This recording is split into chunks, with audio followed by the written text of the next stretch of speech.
All right, so we're going to walk through how to fill out a Globe Life application. So the most important thing is to make sure that we have the correct application. There's different applications throughout the states. And so the one that we're going to look for in the state of Oklahoma is going to be found right here.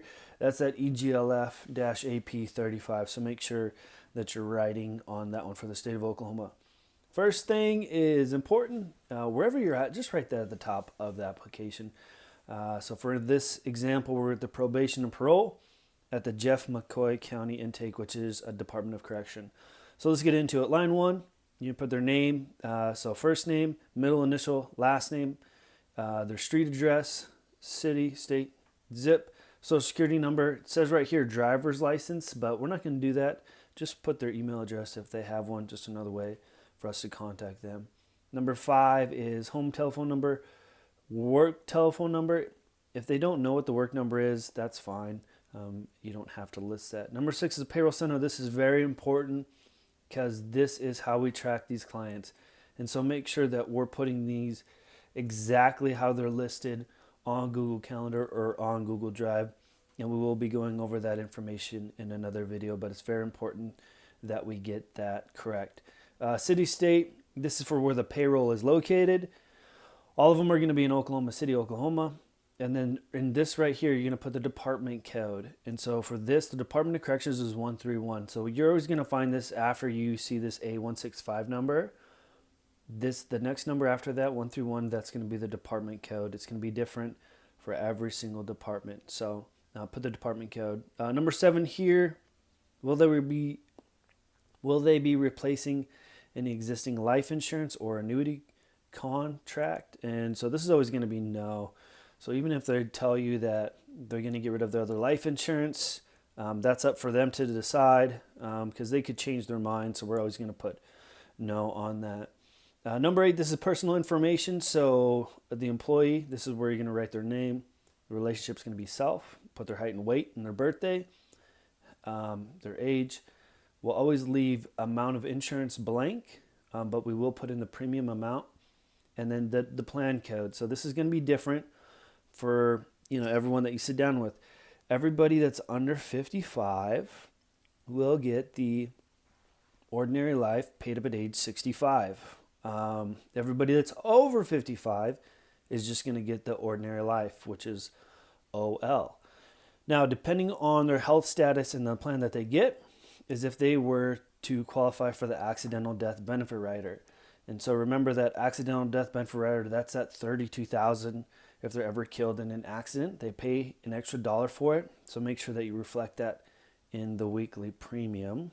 But everybody that's over 55, remember, does not get that accidental death benefit rider. And so if they're over 55, you would put the weekly premium, OL, and no. Now, if they're under 55, you would put the weekly premium, OL 65, yes. And then 2 here, that's the amount of units that they can have. The max is 2, which is 32,000. If they wanted to get 1 unit, it'd be 16,000, and that would only cost them 50 cents. But as a standard, we just put 2 units of the accidental death benefit on there. Now, if they have any health issues, they will be denied coverage of the accidental death benefit rider. So you would just put on there if they're under 55, OL 65, and then no under that rider. And we'll go over kind of what disqualifies them of not being able to get that accidental death benefit rider. So on here, you list out spouse, if they want to get their spouse covered, their height and weight, and then their age, amount of coverage, and again, OL 65, and if they qualify for the accidental death benefit rider. And then in C through G, this is where you put the children that are being covered, if they do want to cover any of the children. So you read their name, child, now height and weight and age, weekly premium. Now remember, for every child that you want to cover, there's 2 different coverages for life insurance. There is the ordinary life, paid up at 65, the whole life policy that you can get on the children. And that's for all children under 25. And that is going to be a weekly premium of $2 per child per week. Now, you cannot put any accidental death benefit rider, no ADB, on any children whatsoever. So if they wanted those whole life policies on the kids and they had 4 kids, you would list out the 4 children here, their height and weight, and then you put $2 on each one of them, OL 65 on each one of them, and then no on each one of those. Now, the other policy that you can do is the child rider, and that's where it's $2 per week for all children collectively. So if they had 4 other children, you'd list out the children, their birthdays and their height and weight. And on the first one, you put $2, a CR for child rider, and then the ADB would be no, of course. For the rest of them, you would just put 0 underneath the weekly premium because, it's just $2 per week for all the kids for the child rider program. And so just remember there's 2 different programs when it comes to the children.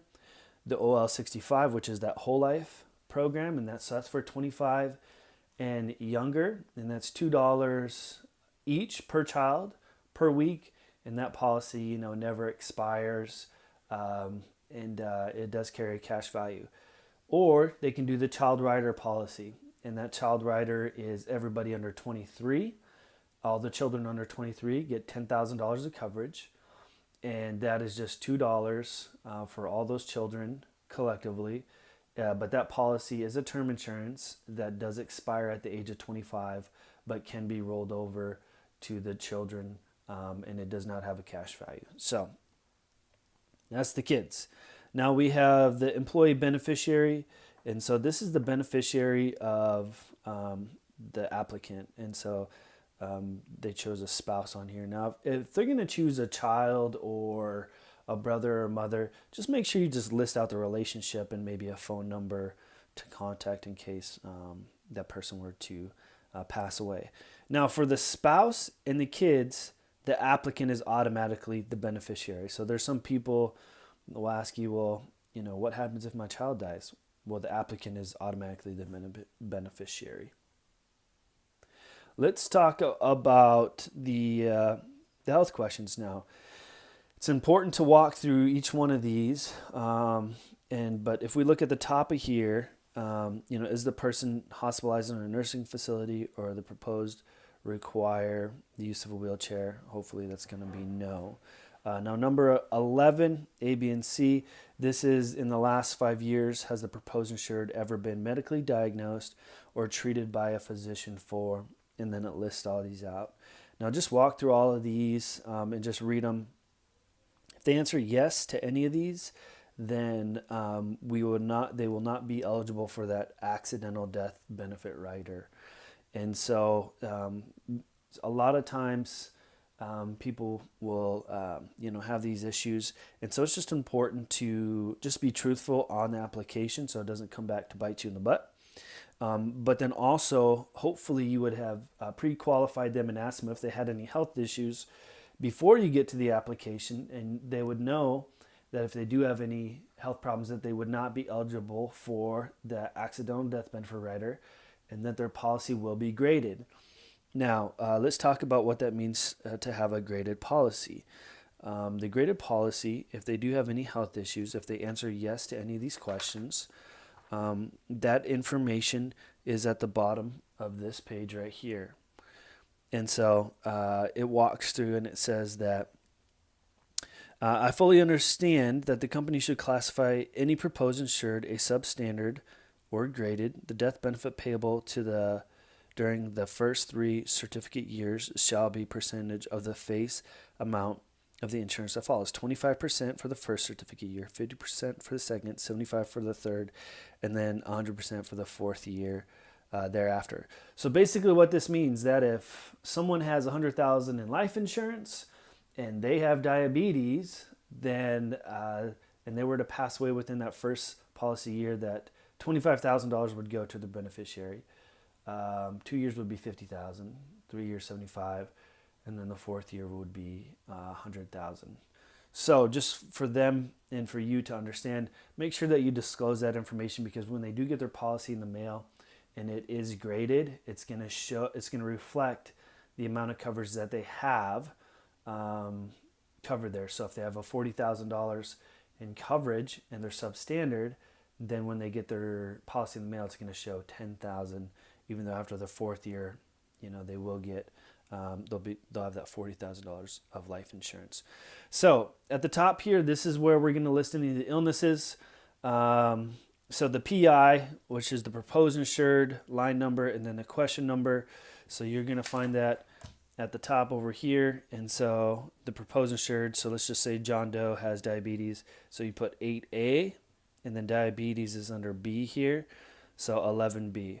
So you would write in your illnesses here, 8A, 11B, diabetes, date of onset, date of recovery. If they still have it, it's present. And then name and addresses of attending a physician. So just put the physician's name and the hospital or clinic where they're at. So we're going to date this Oklahoma City, Oklahoma. So whatever city that you're writing this policy, the date, September, and the day of September 2016. It's going to ask you a question again if you're replacing. That's going to be no. Signature. Now you're going to put your signature, your agent number, the manager, and the number there. At the bottom of this application, number 4 here says, I realize that my biweekly monthly deduction is $95.33 a month. We know that the Department of Corrections, they do get paid monthly. So how we got $95.33 is very simple. You take the weekly premium, which is 22. You're going to times that by 52 weeks in the year, and then divide that by 12 months. And so that's how you get the monthly premium. So you're not going to take the weekly premium and times it by 4, like a lot of people do. Weekly premium times it by 12, weekly premium times it by 52 weeks, divide that by 12, and that's how we get $95.33. You're going to sign this, and they're going to sign this and date it. So that's the application. We're going to move on to the HIPAA and the MIB form. Very simple, self-explanatory. At the bottom of this, you're just going to put, I do not elect to have the personal information disclosed to non-affiliated Globe and marketing purposes. So just put city and date, dated. They're going to sign and you're going to sign that. And then on the back here, just very simple. And so this is just their name, their birthday, sign, and date. And so these two are actually attached to each other. The third piece of paper is going to be the terminal illness rider. So this is very simple. This is if they ever become terminally ill, they could elect to receive 50% of that benefit. So minus any cash loan. So I encourage you, just read through this. It's important for you to know this in case you have a client that does ask you about the paperwork. So they're going to sign, you're going to sign, and then put the date. And then the last piece of paperwork is the most important,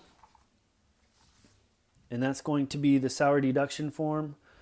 So this is what we turn into the payroll, so it's important to have all this information correct. So at the top of this, they're paid monthly, semi-monthly, or bi-weekly. So Department of Corrections is monthly. You're going to put their name, their address, and the agency. This is Department of Corrections.